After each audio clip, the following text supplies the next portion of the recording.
What's up, everyone? Welcome to Program Your Mode. Today we're going to be doing a battery change on a Subaru Smart Key.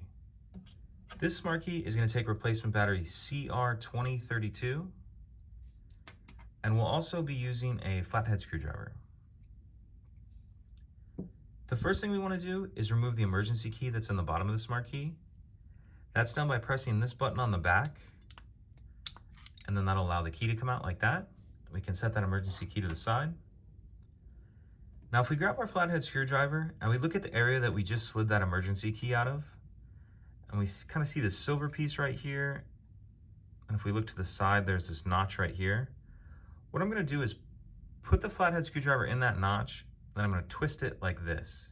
It's like I'm opening a lock with a key.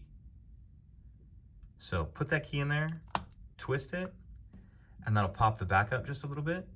And then once it's started, you can just pull it apart with your hands. And now we can see our circuit board with our battery in it right there. You can take the board out of the shell. Now if we grab our flathead screwdriver, we can kind of use it to get under the edge of the battery. Get the old one out. We'll grab our new battery, and we want to make sure that we're installing that with the plus side up. Plus side up, installed like that. We'll put this piece back in the front of the shell and make sure that rubber, it's seated in that little rubber button pad properly.